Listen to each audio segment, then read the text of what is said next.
수전노 같은 일이다. 2015년 1월 아소다로 당시 일본 부총리 겸 재무상은 기업에 원색적인 비난을 쏟아냈습니다. 기업이 막대한 이익을 올리면서도 임금 인상과 설비 투자에 인색하다는 비판이었습니다.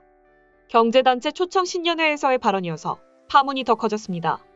며칠 후 열린 국회에서는 야당의 거센 비난이 예상됐던 것과 달리 민주당의 야나기사와 미쓰요시 참의원은 아소 부총리를 감쌌습니다. 그는 발언에 전적으로 동감한다며 실언이라는 비판이 있지만 본질을 꿰뚫은 문제 제기였다라고 말했습니다. 내부유보금의 부정적인 일본 정치권의 시각은 기시다 후미오 총리 내각 들어서도 변하지 않았습니다. 스즈키 주니치 재무상은 작년 10월 취임 기자회견에서 기업의 내부유보가 전례 없는 수준이라고 지적했습니다. 내부유보금은 기업이 매년 벌어들인 이익의 일부를 쌓아 올린 적립금입니다. 일본 정치권이 민간 기업의 금고에 따가운 시선을 보내는 배경에는 괘씸함이 자리 잡고 있다는 분석입니다. 일본 정부는 아베노믹스를 통해 지난 10여 년간 의도적으로 엔화 가치를 떨어뜨리고 법인세를 낮춰줬습니다. 기업의 이익이 늘면 자연스럽게 임금 인상과 소비 진작으로 이어질 것이라는 기대였습니다. 하지만 기업은 고용과 임금을 늘리는 대신 비정규직 근로자 비중을 높여 인건비를 더 줄였습니다. 그 결과 기업의 부가가치 대비 인건비 비율을 나타내는 노동분배율이 2012년 72.3%에서 2018년 66.3%로 떨어졌습니다. 같은 시기 내부유보금은 1.6배 늘었습니다.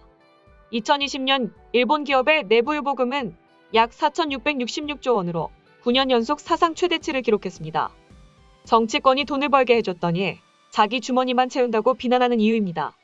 이중과세라는 지적에 한 발 물러섰지만 여당인 자민당이 내부유보금에 비례해 세금을 물리려 한 적도 있습니다. 일본 기업이 수전노라는 비난을 감수하면서까지 유보금을 늘리는 것은 만에 하나의 상황에 대비해야 한다는 인식이 워낙 뿌리 깊기 때문입니다. 버블 경제 붕괴 이후 30년 장기 침체에서 살아남은 일본 기업은 2008년 글로벌 금융위기, 2011년 동일본 대지진, 2019년 코로나19를 차례로 겪었습니다. 미중 패권 경쟁, 러시아의 우크라이나 침공으로 경영 환경이 한치 앞을 내다보기 힘들어진 상황에서 포스트 코로나에 대비한 사업 전환도 서둘러야 합니다. 불확실한 미래에 대비해 자금을 최대한 확보해둬야 한다는 게 기업의 입장입니다. 유보금의 절반인 242조에는 자본금 10억 엔 이상의 대기업에 편중돼 있습니다. 정치권의 비난과 달리 대부분의 기업들은 주머니를 채울 정도로 벌지도 못했다는 의미입니다. 일본인들도 지갑을 열지 않는 것은 기업 못지않습니다. 2021년 일본의 가계는 연수입의 34.2%를 저축했습니다. 저축률이 2008년 글로벌 금융위기 당시보다 10%포인트 이상 높아졌습니다. 지난해 월 평균 소비 지출은 27만 9,024엔으로 코로나19 직전인 2019년보다 4.6% 감소했습니다. 미국과 유럽 같은 보복 소비도 일어나지 않았습니다. 2021년 소비 지출은 2020년보다 0.7% 증가하는 데 그쳤습니다. 그 결과 2021년 말 일본 가계의 금융자산은 2023조엔으로 처음 2,000조엔을 돌파했습니다. 1992년 1,000조엔을 돌파한 지 30년 만입니다. 일본 정부가 한숨 짓는 건 가계 자산의 증가가 반드시 일본이 풍족해졌음을 의미하는 게 아니기 때문입니다.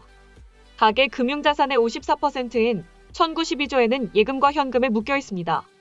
주식 비중은 10%에 불과합니다. 주식과 현금 비중이 각각 40%, 10%인 미국과 반대입니다. 현금과 예금을 주식시장과 가치의 성장 분야로 흘러들어가게 하는 것은 일본 경제의 부활과 직결되는 문제로 평가됩니다.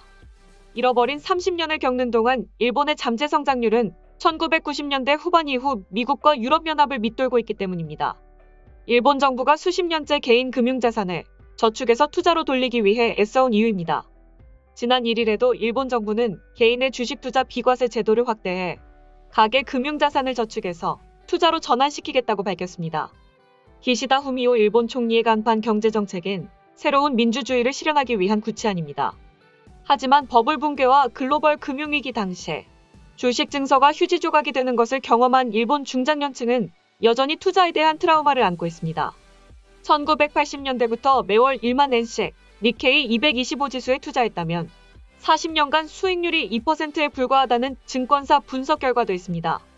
상당수 일본인들은 연금만으로 노후 생활이 가능하다고 철석같이 믿었습니다.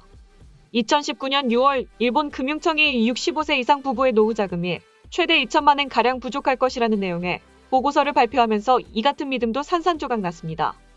미래는 불안한데 임금은 30년째 제자리입니다. 경제협력개발기구에 따르면 지난 30년간 미국의 명목 평균 연봉은 2.6배, 독일과 프랑스는 2배 느는 동안 일본은 4% 오르는데 그쳤습니다. 미래가 불안한 일본인들이 한 푼이라도 더 저축을 늘리려는 이유입니다. 일본인들이 투자를 꺼리더라도 개인의 예금을 맡아서 운용하는 은행이 적극적으로 투자와 대출에 나서면 경제를 활성화시킬 수 있습니다. 하지만 2021년 3월 말 일본 금융회사 예대율은 58.1%까지 떨어졌습니다. 경기가 부진해서 돈 빌려줄 곳이 마땅치 않다 보니 은행들이 예금 잔고의 60%밖에 대출하지 못하는 것입니다. 이에 대해 정치 전문가들은 이제는 일본인들 스스로가 일본을 버리기 시작한 것이라며 일본 기업은 아예 일본을 떠나 한국과 같은 해외에서 생산을 시작하고 있고 일본 직장인들도 해외 파견을 선호하고 있다. 일본 극우 정치인들은 국경을 경제활동을 위해 넘는 것은 조사가 필요하고 국익에 반하는 자는 엄벌해야 한다는 말을 할 정도라고 전했습니다. 다음은 해당 소식을 접한 일본 네티즌들의 반응입니다.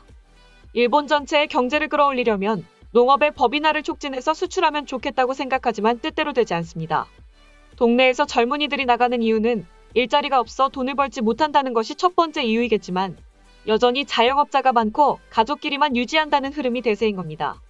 처음에는 법인화를 하더라도 일종 경영이라는 형태가 되겠지만 오래 지속된다면 외지인을 고용할 여유도 생길 것이기 때문에 지방의 지속 가능성의 광명이 비칠 것이라 생각하지만 이웃에서 하는 사람이 없던 것을 보아 결국은 변하지 않는, 이어 변하지 않으려는 것도 젊은이를 떠나게 만드는 원인이라고 생각합니다. 저출산이라고 하지만 인구 밀도에서 과연 인구가 적다고 할 수 있을까? 오히려 세계적으로 보면 인구 밀도가 너무 커져서 그 조정 국면이 아닌가. 한쪽 면에서만 볼 수 있는 일본인의 특징이 또 나타나고 있다. 경제로만 보니까 저출산 고령화를 말하지만 환경을 생각하면 인구가 늘면 된다는 주장은 무책임한 측면도 있다. 좀 더 영속적으로 인간의 지속 가능성을 생각하면 인구는 적당히 나가는 것이 온난화, 에너지 이용, 주거 환경 유지, 감염증 등의 면에서 훨씬 좋다고 생각한다. 정부는 어떻게 매번 기업하고 국민 탓만 할 수가 있나? 선거에 미칠 영향이 무섭지 않나 보다.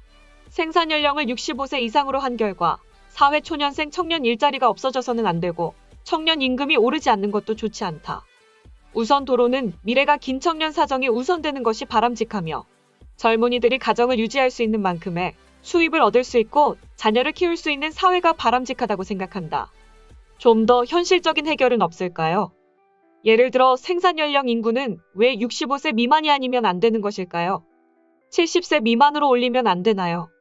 65세가 넘어도 전혀 문제없이 일할 수 있다는 사람은 현실에 많이 있습니다. 일본 정부는 아직 현실을 너무 몰라요. 실제 1억 총활약 사회에 의한 노동 참가율의 향상이 아베노믹스 경기에 있어서의 GDP 성장의 원동력의 하나로 여겨지고 있습니다. 저출산 고령화에서도 GDP를 늘리려면 수출과 인바운드 소비를 늘리는 것도 방법입니다.